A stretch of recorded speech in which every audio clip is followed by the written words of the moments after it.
All right. Welcome to Behind the Visual, a podcast where I interview the people responsible for creating, producing, and directing, and just putting together all those great images and videos you see out in your world every single day. I am your host, lifestyle and advertising photographer Mark Hansen, and today my guest is freelance creative director Manny Santos. Manny talks about a lot of cool stuff. He talks about a little Johnny Depp joke that was played one time when he was working at one agency. He talks about the year he won 30 different awards in one year. He talks about working with Blake Shelton. He has some ideas for promos for photographers and why clients need their ad agencies. So stay tuned for this one. We got a lot of really cool stuff to talk about, and I think you're really going to enjoy it.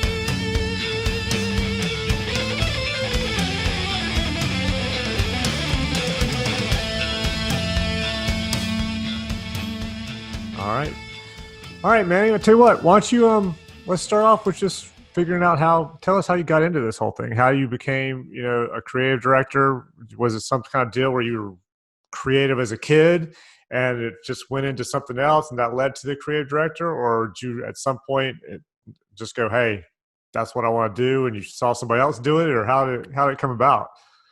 Well, as a kid, I've always been able to draw and everything, and that basically led to like some art programs in high school, and then the art programs led to the School of Visual Arts in college, and from there it's like, originally I was there for illustration, which I'm like, hey, I can paint my ass off and Yeah. I can draw, and the thing is that like once you start like talking to people and asking questions about how um the businesses out there, and you find out like there's not a lot of money in illustration and stuff, whatever. So all of a sudden it's like hey, it's like I have to start making some money, somehow, whatever. And of course, advertising and graphic design were very marketable jobs coming out of school. So I decided to go to I double majored advertising and graphic design. I have an Ended up, advertising major as well. well, yeah, from Yeah. where? Appalachian State up in Boone, Awesome, North Carolina. awesome. Where'd you go to school? School of Visual Arts. And so after my senior year, I was double majoring, which was a lot of work because graphic design was very demanding and advertising was very demanding. Even my internships, I had two internships. One, I was my senior year, I was interning at Rolling Stone magazines. That was a How was dream. that? That was a dream internship. I mean, like I met all my heroes of design, Fred Woodward, and all that, and also at the same time too, I was also interning at DeVita Verde, and and that was my dream too. And so I was a very lucky senior. So you were interning at two dream jobs, huh? Yeah, I mean, like, I couldn't ask for more and everything, and then basically at the end is like, what challenged me even more. I mean, like, like, hey, this is what I'm gonna do for the rest of my life, and I should enjoy it and everything. And for some reason, advertising just had a little bit more kick, and Yeah. of course, yeah, no, there's a little more money to it too. But the thing was, it was just like the thrill of like getting the ad, getting that ad that my boss wants or whatever. And there's a legend, creative director, Sal DeVito. He's semi-retired right now. He's DeVito Verde, and the thing was, he was such a hard ass as far as like trying to please him, and like he hates everything. So when you get one ad through, when he goes, is like, this is not bad or whatever. All of a sudden, it's like your whole world is like, Go hey, you know great. what? I did it. You know what Was I he mean? like the Simon Cowell of advertising? Exactly, exactly. He's been in newspapers. He's like set ads on fire in class, Wow. and like and he's just like very. It's funny because like he's such a very hard ass as a teacher or whatever, and then as a creative director too. But the thing is, like working for him for like 21 years, he's a teddy bear. You get to know him, and I get he gets to invite me into his family. I Right.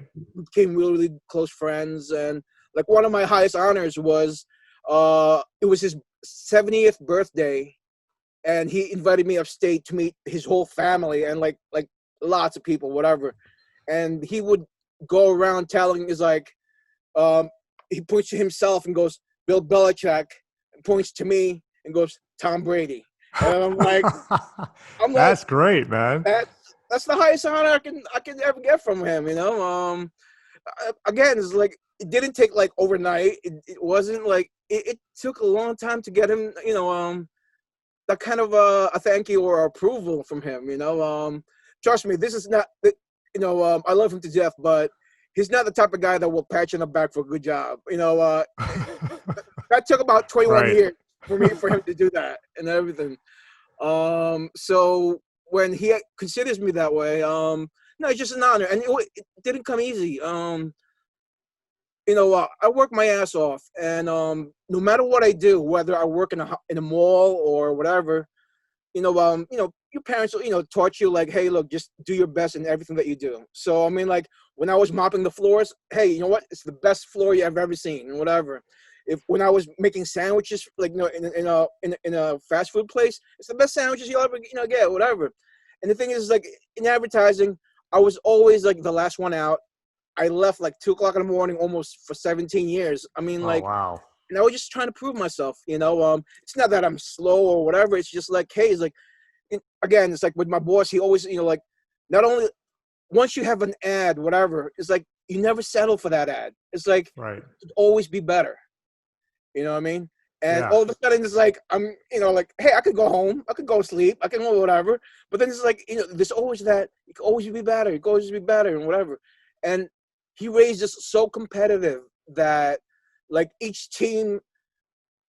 This is back in the old days, because now, this is not like, no, I'm not saying frowned upon, but the guy loves competition, so Yeah. he doesn't like teams, like getting along with other teams. He doesn't even like us going to lunch together.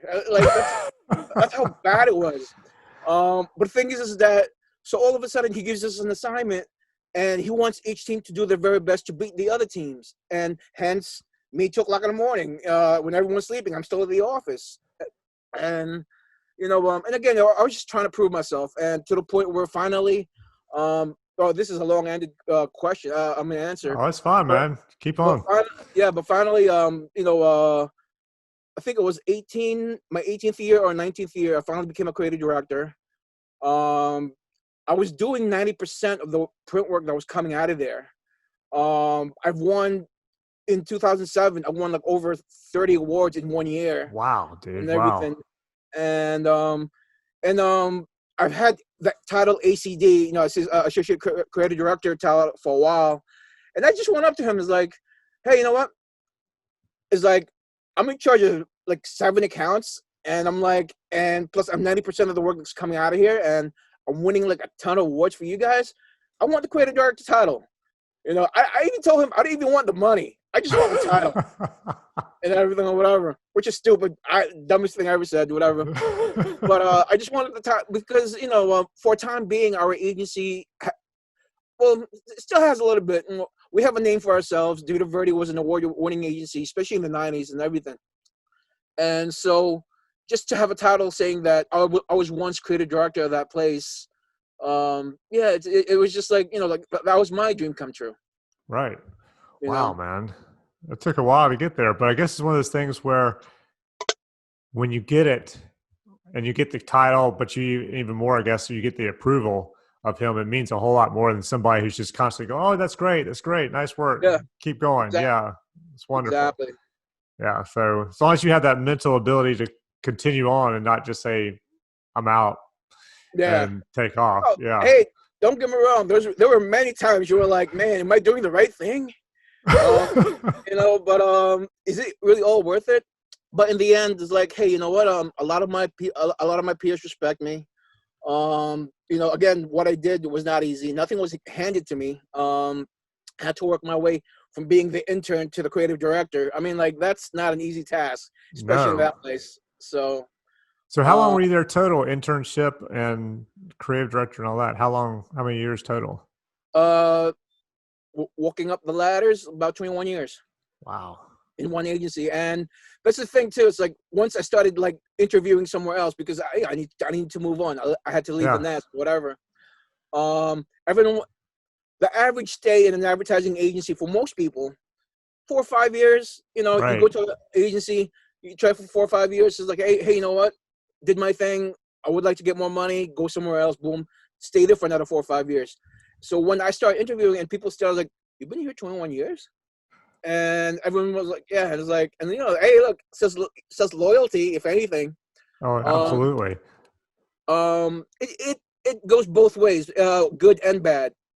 Good because I'm loyal. I have a very, I think it's a pretty good career. I've won tons of awards or whatever. Bad because I feel like I've only been exposed to one style of advertising. Right. There's the BBDO style of advertising, which is comedy and smartness and stuff or whatever. And then there's the Cliff Freeman, which they're now closed, but Cliff Freeman for a very long time were unbeatable. And that's an agency that I would have loved to, which I'm going to work for too and everything. Again, it's like, my flaw was I've just been in one agency for a very long time. And it got up to the point where, like, I can do my job blindfolded, and the challenge was not there anymore for me. And no, again, no disrespects to my, my creative director. It's just like, again, it's just time to move on and Right. Absolutely. keep challenging myself and everything. If I stay there, I feel like I'm just gonna do the same exact work, same whatever, and and to be honest, the last 4 years, the only thing that I actually took pride in was like I was teaching the younger guys everything that I know, and I was making them better. And when they won awards because of my ass and everything, well, not because of they did the work and everything. The thing is like But you helped them. I helped Yeah. them, and that's Guided them along. exactly. There's a lot of creative directors that when they help young teams, and this, I'm not saying all of them, but there's a lot of creative directors where, like, once you start putting the credits, they actually put themselves as credits for, like, hey, I also did the art direction, I also did the Oh, writing, wow. and I'm also the creative director. And I'm like, dude, you're the creative director. You don't have to say that because Yeah. because they work for you, and that's your job, and you don't have to credit yourself with, hey, I also wrote this. No, you helped them and everything. So I never was that kind of creative director where I had to put my name on everything. I told them, it's like, Well, I think that's good because I could see the teams resenting a creative director who had to put their name on every single bit of that ad that was done when they had a huge part of it. And exactly. even though everybody knows that you, as a creative director, have the final say and tweak and all that, so to have somebody come in and go, "No, I did this and did this as well," when I think art directors would be kind of like, "Yeah, I'm not working for you anymore." Yeah. Actually, my original speech to my first team was, it's like, hey, look, if you guys come up with a campaign and you guys won a ton of awards and a lot of recognition, I told them all of that recognition is on you and everything. Which one, even if I helped you or made the campaign better or whatever, it's like all the recognition is on you because because I already have my career and I'm trying to help you build yours and everything. So all the credit, all the art direction, the copywriting, whatever, that goes on you, whatever. I told them, now if you guys fuck up, that's my credit and everything, Yeah. because I take credit for that, because the thing is like, means I didn't do my job. Right. So, and for some reason, just that sincerity, they worked harder for me than some of the other creative directors that they had. So Well, that makes sense. I feel the same way when I'm on set. Like everybody who does, if somebody does a good job or the client likes it and they mention it on set, I was like, yeah, that was my assistant John's idea, or that was the makeup artist's idea, or whatever it was. But I also know that when it all goes to hell for some reason, if that happens, that's all going to be on me. I'm not going to sit there and go, oh, well, my assistant didn't do what he was supposed to over here, or the makeup artist or stylist didn't do what I told him to do over there. I know it all comes down on me, and I take it, and that's the way it goes. So we're very similar in that area, I think. yeah, that's cool. And it's good to be humble that way. Yeah, I agree. Yeah, I think everybody likes you. Everybody who works for you likes you Yeah. better and will work better, like you said, for you. I also bring the So, donuts every Thursday. well, that probably doesn't hurt at all then. The donuts are got to help for sure. No, it's funny because I did that with the new agency, and I don't I never see how people look have different versions of like what they think I'm trying to do and everything. The new agency, of course, they've never known me or whatever, so me bringing in the donuts on Thursdays, they feel like I'm trying to fit in, and I'm like, I'm just trying to show appreciation or whatever. Whether you guys like me or not, that's up to you, whatever. And with my former job, Vita Verde, I'm bringing the donuts is just because being there 21 years, I could see how the agency started to like everyone's just down. Especially we had some pay cuts and we had some layoffs and everybody's just like just hey look, we're not that super happy, whatever. And so I'm gonna do is like if I can make one person smile like during that Thursday, it's worth it. Yeah, man. I think that's a great idea. I think it definitely helps. I would have to think that it keeps morale up a little bit, at least on Thursdays. Exactly, exactly. And they work a little harder with sugar, so Right, there you go. What's the biggest difference between when you were your role as art director and your role as creative director? Is there I know there's a difference between there, but for you, was there a huge difference between the two? Did you prefer one over the other? Of course, being a creative director, you have more responsibilities and you have more time with clients, and you have to deal with a lot more. I mean, like you're leading teams to pitches, and as an art director, I'm just like, hey, I'm just doing the shit that I can do. You give me an assignment, I write the ad, I art direct it, and that's my job, whatever. Or with the creative directors, like you have to look at other people's work, make them better, and get them to approval stages, and then after that, bring them to the clients and show them to the clients, and then this is where I guess the years of experience starts to kick in, because then you know before in the earlier stages of advertising when I came into the business, there was a lot of things that it was cool to like produce an ad that you wouldn't produce in any other agency, just because like it's a little too risque.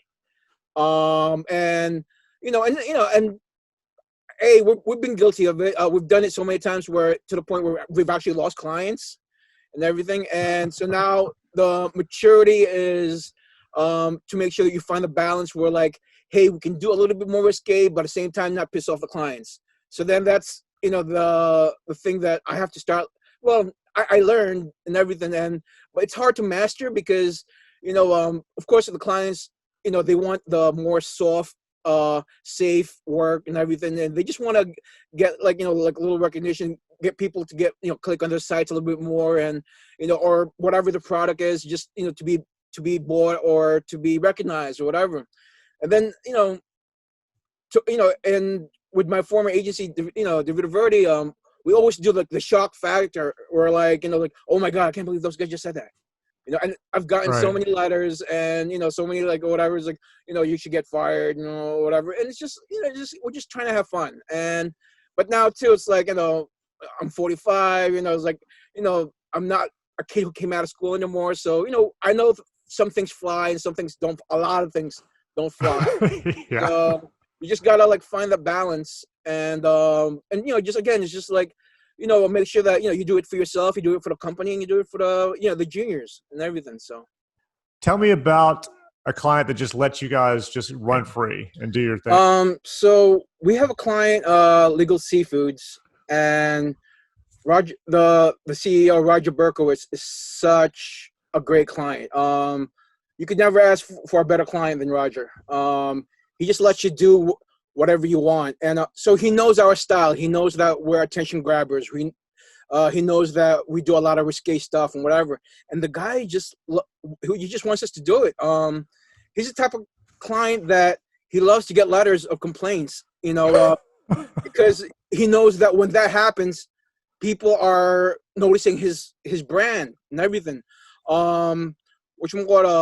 So and the thing is like sometimes he even calls us like, hey, I didn't get enough letters. Like Really? you need to do something a little bit more risque. And so this is the client talking. I'm like, when you get a client like that, it's like it's a dream client, And we've done some really pretty harsh shit with that guy and everything. We did some radio, and I think it was called Fresh Insights. And so it's Legal Seafoods. It's about the freshness of the food, whatever. And so we had some radio about like I think I'm killing it a little bit, but basically it was going like some beautiful music, and just says like, hey, you know what, which one called if you have a problem, checking how fresh your food is or whatever, do you have a problem with, checking, you getting your spouse, checked for whatever she has and stuff or whatever. And he was like fine with that. And the thing is, he has to read it in his voice as the CEO, whatever, brought to you by the CEO of Roger of Legal Seafoods, and he was just fine doing that. He asked for his wife's permission first, though, and which is I thought was funny. But and then during the first campaigns for both I'm blank. Oh, Clinton and versus Trump. So of course we can't take sides or whatever. But so we started like running some ads or whatever, and he actually ran an ad that we told him not to run an ad, and we were just like, holy cow! Like we thought he was gonna get a lot of, and he did. Which one got we basically had an ad. I forgot what it said, but it referred to Clinton as a cold fish, whatever, and it ran. And which one got yeah, and we actually had to pull it back. I think I did, and whatever. And then for Trump, we had a commercial basically saying like if you build the wall, who's gonna eat our fish tacos? And and that was so bad, dude. We thought it was funny and cute, but again, it's like like a little too risque. I felt and everything, but the client just loved it, and he ran it, and and it's not like in poor taste or bad taste or whatever. The guy just wants to get noticed. Right. Yeah. And it's funny because I know he's about like around that retiring age, and his son is so the opposite. Is so like by the book, by the rules, and by whatever. So I don't know how. I already left the company, but I'm like it's just kind of be cool to see how the transition helps out, because like you have a guy who's like, hey, you guys can do anything you want, whatever, and then once he retires, you have a kid who's like, all right, we got to be so much safer than what we've been doing. Yeah. So, Pull it back a little bit. Yeah. yeah. Wow, man. Hey, so you guys did an ad with Blake Shelton, didn't you? We did, yeah. How was that? It's funny Were because you on set for that? you know what? I got the flu that day. Oh, And no, 2 days prior, and so my partner had to shoot it without me. It's funny because with Blake Shelton, which one got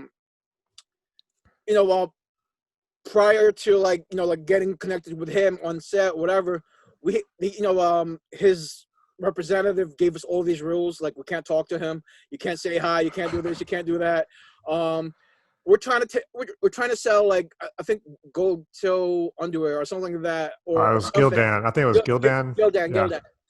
And which one got and the thing is, the guy does, he's self-conscious. He knows he's a little bit, on the big side, whatever. So, he doesn't want to show that he's him wearing it in any way, whatever. So it's like, so we basically had to write a commercial that, he's just him holding it and everything. And I think we did a pretty decent job, So was the commercial, because in the commercial, the director comes over and says, hey, we were going to have you in your underwear or whatever. And he's like, how about we do this? And then it shows him just standing there holding a pair going, I like them, you should wear them, or something to that effect.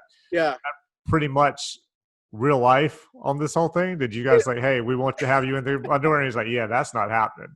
Yeah, basically I think that's what happened, really. Because you don't go to a client with one commercial, you go to with a whole bunch of them, and you have your safe stuff, you have your fun stuff, and you have your stuff that just, hey, it might work. So and sometimes you take a lot, you shoot a lot of like takes, and improvs are pretty good too. So yeah. So with the rep saying you can't talk to him, you can't go, was he like that on set? Did you hear? Well, I guess since you weren't there, but did you hear anything about that? Because a lot of times what I've heard is the rep will say, don't talk to them. You stay away from them unless he asks you to come over there, or the celebrity asks you. And then when they get on set, the person's totally different, and the rep was just saying it for whatever reason. And then they get on set and they're completely nice, and that's exactly what happened. That's exactly what happened. the two guys that went for me, my partner and my friend Jason, who was the art director on set, they said that he was pretty cool, and I guess it's just one of those things that you had to be said just to make sure that like, hey, we're following the rules, kind of thing. We know Right. what to do, we know what not to do, whatever. But yeah, once you're inside, like, he's a cool guy and everything like that. And yeah, it's like I wish I was there to meet him because well, actually, what's funny was before the commercial, I've never really heard of him, Yeah. whatever. So it's like, so in my head, it's like, all right, so I understand if you're Robert De Niro and you gave me those rules. It's like, all right, Right. cool, 'cause that's Bobby De Niro or whatever. But you're Blake Shelton. I'm like, it's just, don't get too high up on yourself and whatever. And but then I find out that he's actually a pretty big deal. So I was like, oh, okay, all right. Yeah. I used to, at one point, Cam Newton, the quarterback, I guess now he was for the Carolina Panthers. Now he's over there at the Patriots. He we had a line of suits, and they were shooting with him, and they would like, don't talk to Cam. You're not supposed to get anywhere near him. They bring in all this catering. He'd get there and look at the catering, like, well, somebody just go give me a thing from McDonald's, Yeah. So it was like they were putting all these pressure on themselves, and then the person shows up, and they're just like, whatever, just go give me some McDonald's, and I'll be fine. That's Yeah.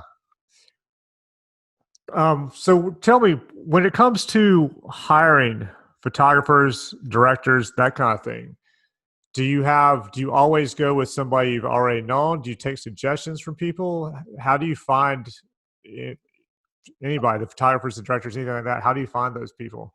I do both. There's photographers that I've worked with for about 21 years, and at the same time too, it's like we there was this assignment. Uh, it was a liquor account, and basically it's like, of course, it's like, you know, my photographers that I have already worked with could definitely do a great job, but sometimes you just need that extra oomph. Like, hey, this guy has been shooting liquor for like his whole life, and Right. like, he has a certain look, and you want that style just to push the ad just a little further or whatever. And so, again, nothing against with the guys I've been working with. It's just like, we just need a different take. Otherwise your stuff starts to look like similar throughout, whatever. Yeah. So I do both. My print producer, actually, believe it or not, his name is Johnny Depp, and there's a lot of people who actually mistaken. Wow. They actually thought his name, that I was actually working with the actual Johnny Depp, but that's his name, Johnny Depp. The guy is like 70 years old and shit. So, um, So he looks a little bit different. yeah. There's a whole story about that, but we'll get to that later. No, but so he would like basically take up a bunch of photography books, portfolios, give it to me. It's like, hey, for liquor accounts, these are the guys that does the best liquor pictures. I look at them. Oh, I like this one. He connects me to that guy, and we get a phone call, and then we decide whether to work with him or not, whatever. And then I have photographers. There's this guy. His name is Robert Amirati, and one of the best still life photographers I've ever worked with. And I've worked with him for about 21 years now, and close friends. He invites me to his place of state and everything. I mean, in Long Island. I mean, and like, and the guy just, like, I can, if I give him an assignment, I can close my eyes, because the thing is, I know the guy's going to deliver. Right. Because that's my guy and everything or whatever, and whatever he does is always great. And I'm thankful for, like, for my career connecting with his career and everything. So I work with him the most and everything. And every time that there's a still life thing, a job or whatever, it's like I always recommend that guy. It's like, oh, we have to go with Robert. It's like, because this guy can pull it off and everything.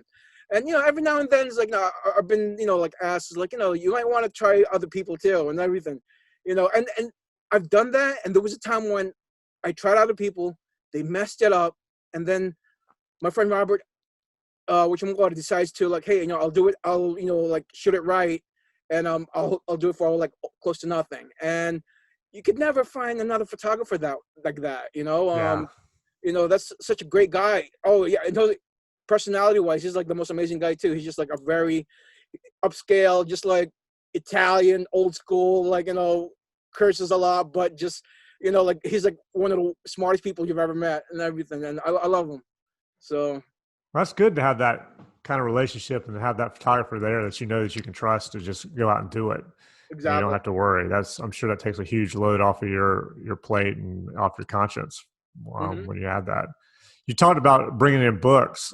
Um, how's it changed for you in the last say 10 years or so? Because I know I was in New York having meetings and I had an iPad and I had a portfolio and I was showing the portfolio a lot and I was going to lunch and with an art producer and she said, I told her, she was like, you have a book? I was like, yeah. She goes, really? You actually have a portfolio in there? I was like, yeah. She goes, Oh wow. okay. I haven't seen one of those in a long time. So how's it changed on your end? Lately it's everything's online. All portfolios are online. We have a website. Here's my book. You take an iPad and you just starts going this whatever. Um, and a lot of photographers that I randomly pick whatever, they send postcards of like, hey, this is my photography, and maybe they take like either one picture, or sometimes they give like a package where like there's like maybe 10 pictures, 10 postcards, and it's each postcard is a shot that they had and they're proud of whatever. Hey, this is my best work and everything. And you look at it and then you decide whether, hey, you want to meet them or not. It has their information, their phone numbers, their websites on there, whatever.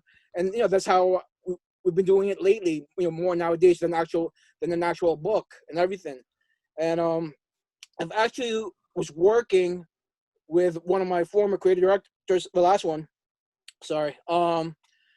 And we thought it was a cool idea to because the thing is like we go through a lot of postcards, we go through a lot of like mini books or little booklets with your portfolio or whatever, but how can you actually get a photographer to like get someone to really recognize your work, or hey, I want to use this guy because he did his portfolio a different way, whatever. And me and this guy Cash, we thought like, what if you take the photographer, his work, and make them as wine labels. So Oh, wow. the best way to get a creative's attention is through either food or booze and everything. Yeah. So you're either eating something or you're either drinking something or whatever, and like somehow, some way, put your work in there so we can, hey, this it came from this guy, whatever, and or this girl, being politically correct there. And so what happened was like we actually never did it. We had a photographer who volunteered his work, and we thought it would be a great idea to like put his photography and make the wine label just a beautiful, like with his name, with his information, whatever. But like just the majority is just the shot of his work and everything, and as a wine label, and just hand it out. And we thought like, hey, what if like it was a collector's item? Like maybe what if you just make him like 50 of them, and all of a Right. sudden like collect the whatever, and all of a sudden you have the set, maybe worth something. And for the photographer, it's just a free a free way to like get yourself out there. And and if we win an award in the Con Lions for this kind of a project, then all of a sudden it's like you're the photographer that we used on that project. So we thought that would be a cool way to do that. And some people, some photographers, have different ways to like make their portfolio stand out. Some of again, some of them would have like a box of chocolate, and then after you eat the chocolate, the photography is in the bottom or whatever. Um, Right. some people have even gone as far as like a box of pizza. Everybody eats the pizza. All of a sudden, on the bottom is their photography, and then their information is like, "Hey, use me," whatever for future projects and everything. So they're being creative or whatever. I thought the wine label was a pretty cool idea. Yeah, I think that's a great idea. You probably end up getting any photographers listening to this. You'll probably they'll probably send you some Yeah. wine with their own label on it now. But yeah, I thought those are just the more creative the promo piece that you get sent, like say the wine label or the box Hmm. with the image at the bottom of it. How much weight does that carry when it finally comes down to deciding who's going to shoot? So say you have two and they're one sends you a box of pizza and at the bottom they're like all these images and you see at the bottom of the pizza and they're good, not quite as good as the guy who's just sending you a email with a blast with crap in it. with images in it, then would you go with the guy with the pizza because he's a little more creative, or do you go with the guy who's not as creative with the promo pieces but has slightly better work? Um, I always go with the work. Yeah.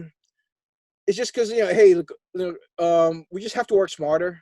Yeah. Which what it's always about making the work better. To me, I've seen a lot of places where like that kind of like doesn't matter anymore and everything. But to me, it's like like whatever makes it just a tiny bit better. That's we're gonna go for that.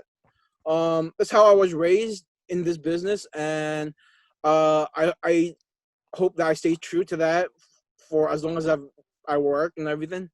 I'm not perfect. I will make mistakes. I will make decisions that will definitely look bad on me. But the thing is, for the most part, I just try to at the moment of time of the project of the being in the moment, whatever is like which one will help this ad or this project be better, and that's what I always go for.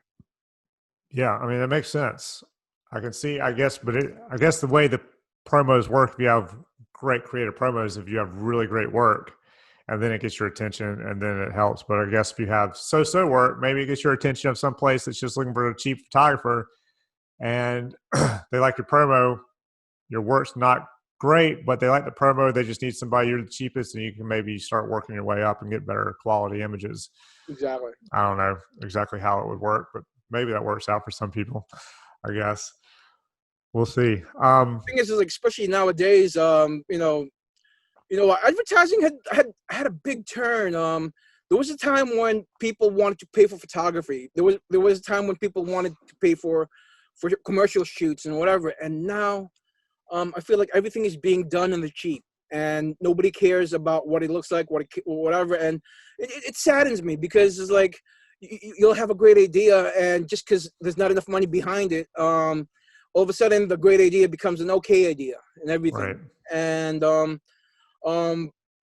for my first and former agency, which was like we used to go on shoots and whatever and commercial shoots, and the work was great, and the production was great, whatever. Now it's just like stock images, stock videos, stock everything or whatever, and I'm cool with that.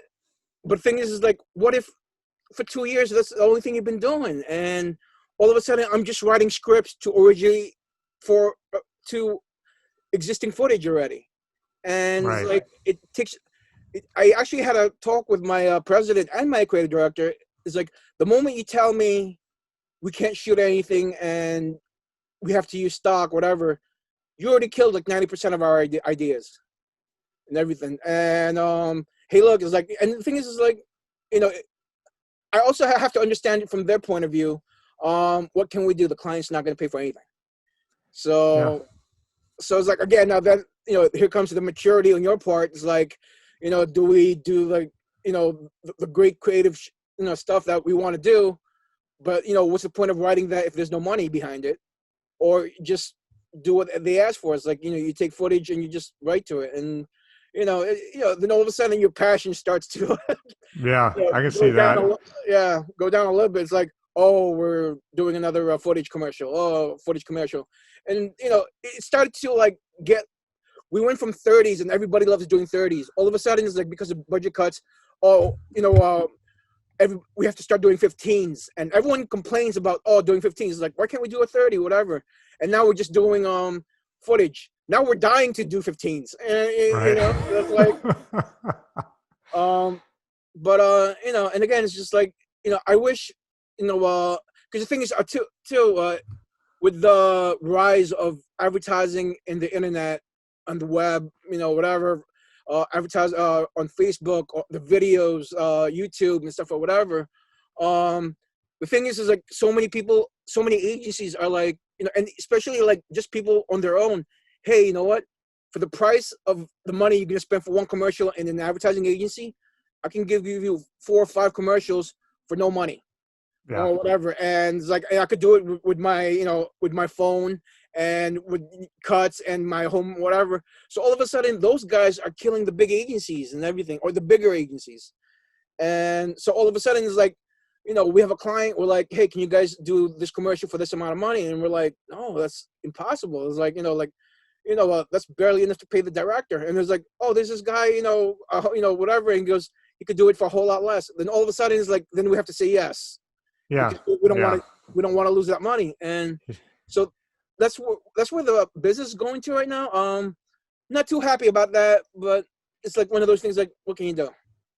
Yeah, and you got to be careful as the client because my wife's company, they were doing a rebranding thing and they were trying to get it done. And they were looking at some agencies, and then somebody in her office in her building suggested that they work with somebody, this other person that was now freelance, and they were willing to do it for cheaper.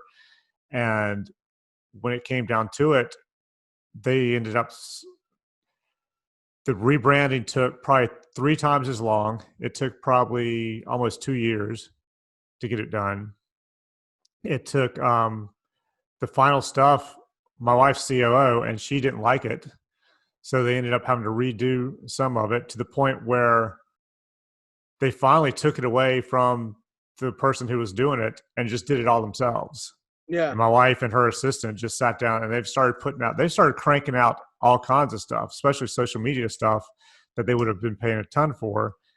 And they're doing a great job of it. I was really impressed because I expected it to be, Mm-hmm. and it turned out really well. But I think if they had gone with an agency from the beginning and not listened to one of the other people in the company and gone with this freelance person who was a lot cheaper, Mm-hmm. that this would have been done in 3 to 6 months instead of 2 to 3 years, and it would have been done properly and done well, and she wouldn't be having to do what she's doing now because they would have hired an agency to do it. But they spent so much money on the freelancers because they went with one, then they ended up going with another one, and they spent so much money on these guys that they just basically drained all their cash and didn't have the cash to go with the agency. I think they just done the agency to begin with. So I think a lot of times you got to be careful as a client to not go into something just because somebody can do it cheaper, because Yeah. there's always somebody with a Mac and a Diet Coke that says they can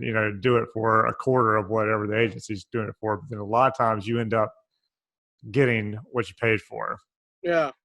It's funny because with my former agency, DeVito Verde, so we started going cheap on the photographers, and I was using my guys a whole lot less, whatever. And then all of a sudden, from out of nowhere, I'm not gonna say the full name, whatever, but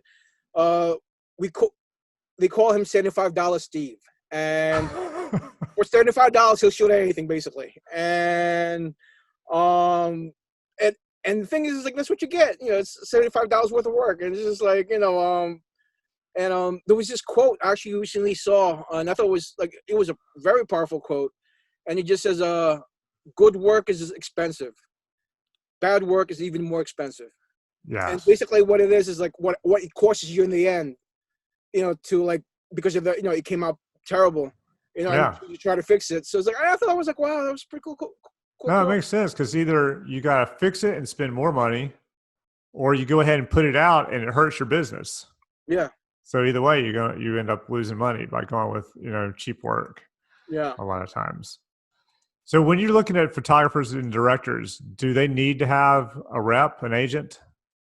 Um, I guess the rep and the agent comes once we start deciding that we're going to use you. Would you Usually, consider somebody who doesn't have one, or do you kind of, unless is it something where if they don't have an agent, their work's got to be really exceptional, or does it not matter just as long as they're as good as the other people you're looking at? to me, it's the rep really, doesn't really super matter. I'm not. I don't want to say that like, hey, you're a rep, you don't matter. It's not that. It's just as far as being considered. I mean, like, again, it's just about the work. Right. I have 5 photographers in front of me, and which one am I gonna use or whatever? Hey, I like these 3 the most or whatever, so we eliminate the 2, whatever. All of a sudden, it's like this person has a rep, this person doesn't, or whatever. But the thing is like again, it's like who has the better photography, and so I would like to meet with every single one of them and see face to face. The one thing I definitely consider when I'm trying to like consider someone for a job, whatever, is also too is like, if I can work with them. Right. We definitely shoot it the way you want to shoot it, of course, whatever.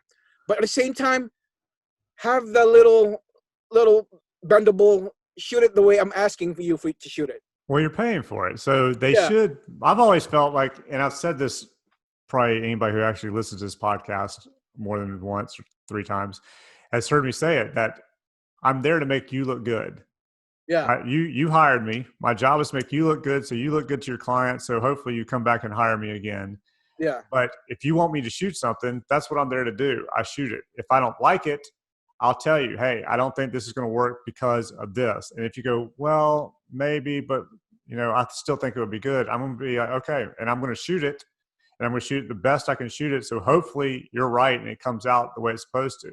yeah, And if there's something I want to shoot that I think would be cool and it's a little bit different, then I'm going to do that as well. If we have time, I'll say, hey, can I shoot this over here? It's slightly different from what we were talking about, but I think it would be really cool. And hopefully you say yes if we have time, and then we can make it happen. yeah, I've had clients before tell me no. They're just flat out just like, no, I'm not shooting that because I won't use it. And, okay, and then we move on because I'm not there to shoot. I'm not there on a portfolio shoot for me to get new work for my book. yeah, If it works out that way, great. But I'm there because you're paying me to be there to shoot what you need to be shot, and then I will help you if I think it's a bad idea or I think it's not going to look good. I'll give you my opinion in as nice a way and as politically correct a way as possible, but I'm not going to tell you, no, I'm not going to shoot that. But I've heard photographers do that. They've told clients like, no, I'm not shooting it. And I'm like, well, then why did you take the job? yeah. I mean, again, it's like, I have a few stories too where like, especially when the client is on the shoot, and again, remember, my company, we're kind of known for like, not exactly listening to the clients or whatever.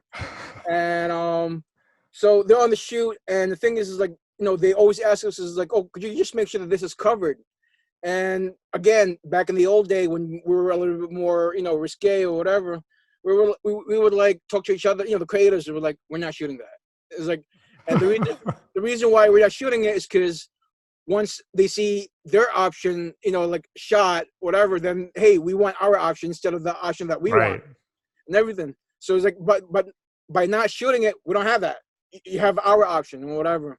But That then is something that I've had that happen on sets before, but the client would come over and ask me something. I always clear that with the agency and yeah, go, hey, like I would come to you and go, do you want me to shoot this? This wasn't on the list and I'm not so sure this is what you guys want. And then you tell me, yeah, shoot it, or nah, we're going to skip it and we'll move on. And then, yeah. so I do whatever you guys say on that kind of deal. We had one client, which we shot like maybe 5 shots, and that took almost the whole day. I mean, like we went from like 9 o'clock to like pretty close to like 7 and or whatever. Then all of a sudden, it's like the client like on the set is like they don't know what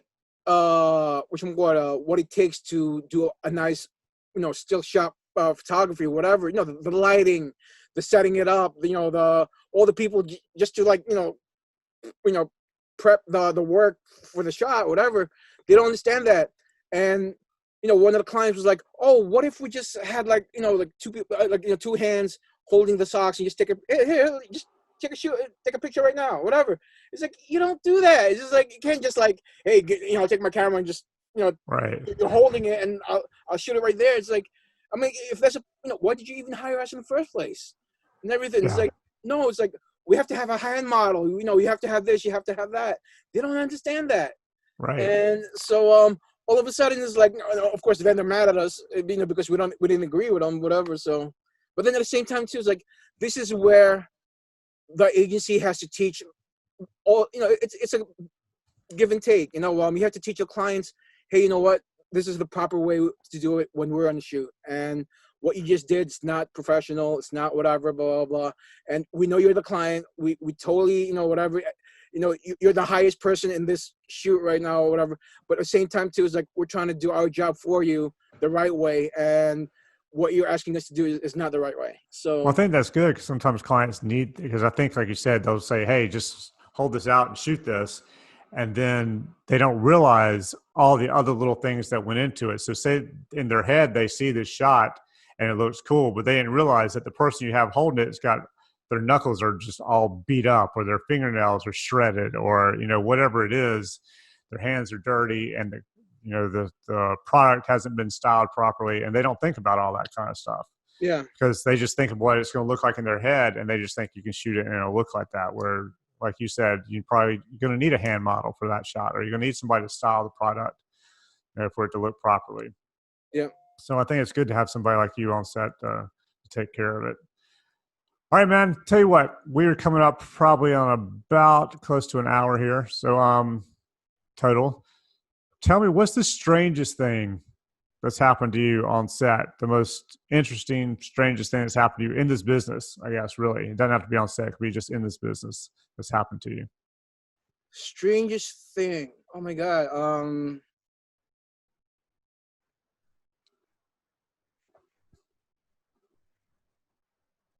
Yeah, it's gonna take me a while to think about that one. Strangest thing. Yeah, I've had everything from somebody said what we're going through right now with the COVID thing. Somebody said talked about catching their hair on fire. There's just somebody talked about some dude taking a bet to eat a whole sandwich at Carnegie Deli, and that if he ate the whole set, he'd be promoted to art director, creative director from whatever it was, and it was a joke, and he went ahead and ate the whole thing.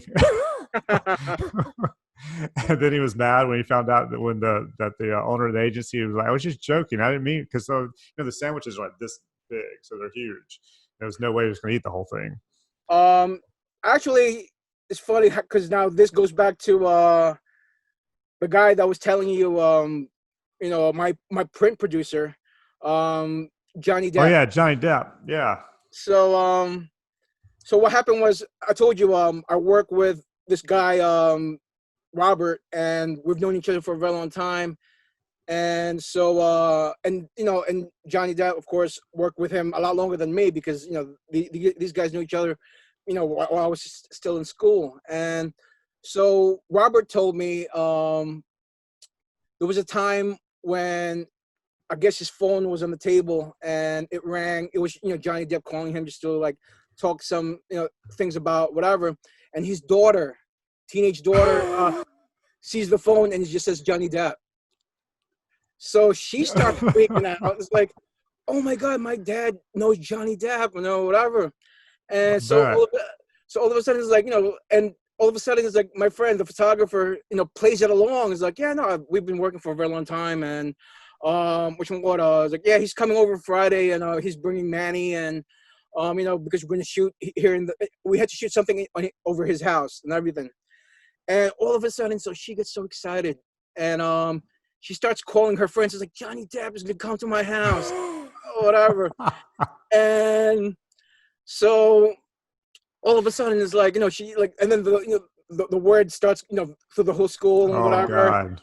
And so all of a sudden, it's like, me, John Depp, and Robert were pulling up into the house, and a crowd of just teenagers, just like girls or whatever, just like screaming and whatever. And so it was like, and everyone's expecting Johnny Depp. They open the door, and it's this, it's like one of the hardest looking guy we've ever seen. It's like, first of all, he's over like, maybe 7 years old or whatever, balding, missing teeth, fishing vests, whatever, and flannel shirt and jeans, whatever. He comes out, and and Robert's like, hey, this is Johnny Depp.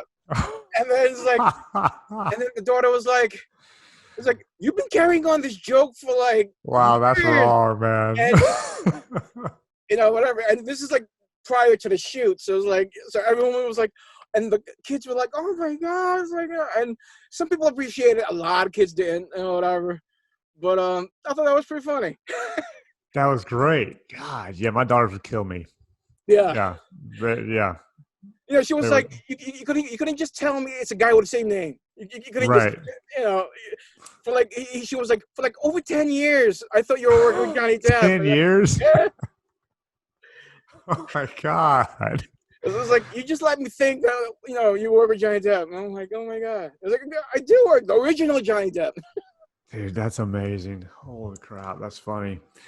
Well, man, thank you so much for doing this. It was a Thank you. great conversation. I really enjoyed it. It was fun Likewise, meeting you, talking to you. pleasure meeting you. Definitely.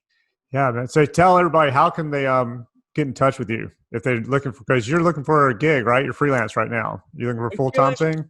I'm freelance right now. I'm looking for work. Unfortunately, I left my first company and I thought I landed a really good job with Gyro.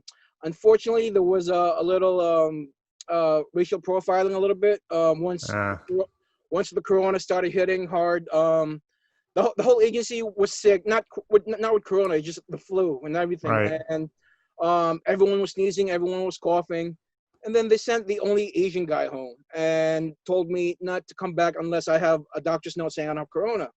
And I was in the middle of a huge pitch, and my creative director was like, "Dude, get yourself checked and come back like ASAP." I came back the same day and everything. I had the letter saying, "Hey, this guy doesn't have corona and whatever." I gave it to HR. HR didn't even want to look at it and everything. And so I left. Dude, that is something I don't understand. I mean, I get that this thing started in China, or at least that's where they think it started, and then it came over this way. But what's that? That has nothing to do with you. That It's has nothing to do with anybody over here who is of Asian descent in any kind of way. I don't understand. It doesn't make any sense to me. I mean, yeah, I can understand being pissed off at China and yeah, the government or whatever, but just people who are here in general, or just people in general, it doesn't yeah. make sense to me. Well, the thing was is that they hey, look, with the scare, I totally understand it. People are scared. When people are scared, it's like, we do dumb things or whatever. But the thing was, is like, at least explain to me why. Basically, what it was is like, I didn't like the way they went about it. Yeah. There's a professional way to do about it, and there's an unprofessional way to do about it. I came back from a meeting, and all of a sudden, I was asked, "Can you move all your stuff from this table to that table?" And like basically the table all the way like where nobody is and everything. No explanation. And the thing was, it was one of those managerial tables, and I thought it was like, wow, I'm getting promoted. I'm like, all right, cool, whatever. Because it was the CEO, it was the president, and it was my creative director. Those are the tables that they were sending me to. And I'm like, wow, I was like, all right, cool. I'm going to be sitting with those guys and everything. And so it's like, I told them, it's like, all right, well, again, no explanation. So I told them, it's like, I will move my stuff after work hours because I don't want to spend company time moving my stuff and like and wasting time that I can use to do my work, whatever. And again, no explanation. They were like, you got to do it now. You got to do it now. You got to move all your stuff right now. And all right, cool. So I started moving my stuff. I had carts and stuff or whatever.